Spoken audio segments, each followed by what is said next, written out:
en mi caso mi universidad, ingeniería en construcción o ingeniería, ¿no es cierto?, de ejecución metalúrgica. Esos dos tipos de ingeniería en el contexto internacional equivaldrían a lo que son los ingenieros tecnológicos.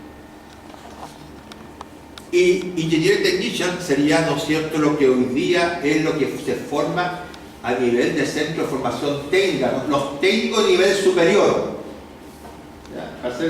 Por eso que, haciendo un símil, digamos, ahí tendríamos, ¿no es cierto?, un poco la equivalencia.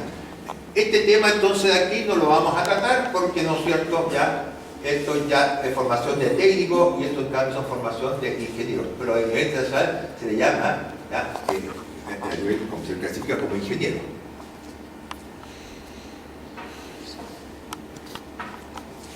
Por lo tanto, esto reconoce que hay tres etapas importantes, digamos, en la formación de una persona, que estaba mostrado en el dibujo anterior.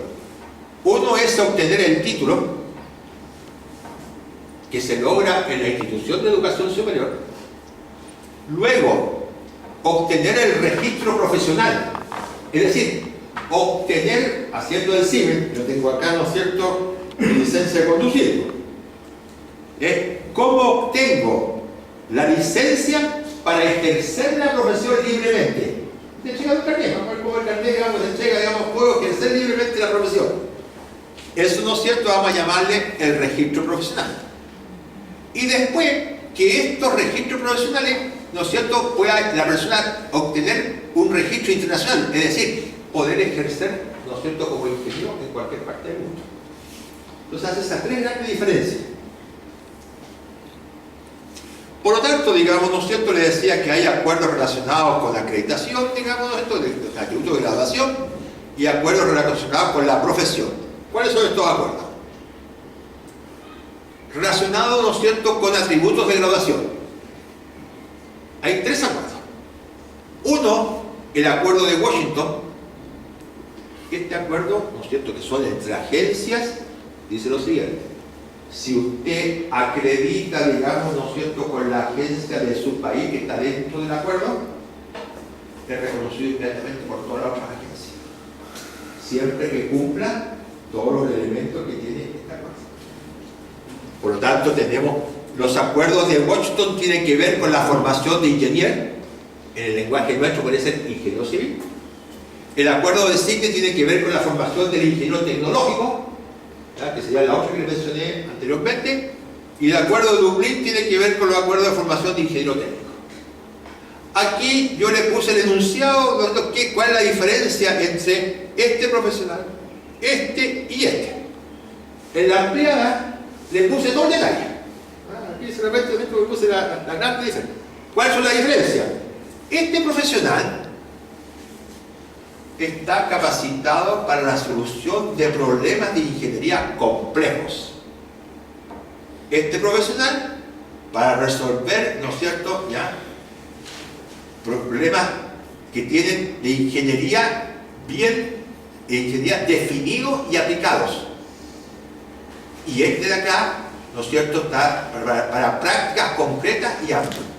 Por lo tanto, se establece que cada uno de ingenieros, el nivel de formación para que esté capacitado. En el lenguaje nuestro, este tipo de ingeniero si uno diferencia que un ingeniero hace, independiente del título que tenga, me refiero a la especialidad, un ingeniero concibe cosas, diseña, implementa y opera. Entonces, el primer ingeniero de acá, el énfasis está en concebir y diseñar, que es el caso de la ingeniería civil. Este segundo de acá, su énfasis es implementar, operar. ¿Bien? Esos son los énfasis al respecto. Entonces, para que entendamos el lenguaje nuestro, digamos, al respecto. Desde el punto de vista de ejercer la profesión, existen estos tres acuerdos. ¿Ya? Fíjense, un acuerdo de los países del APEX, y establece, ¿no es cierto?, ya requisitos, digamos, para obtener la licencia profesional y para poder ser reconocida. nuevamente de estos tres tipos de profesionales. Aquí, esta figura yo la encontré ahí en internet y me gustó, ¿verdad?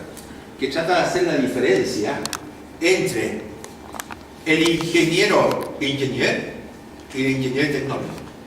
Fíjense, más matemática, menos matemática, para poner en términos simples, digamos, al respecto.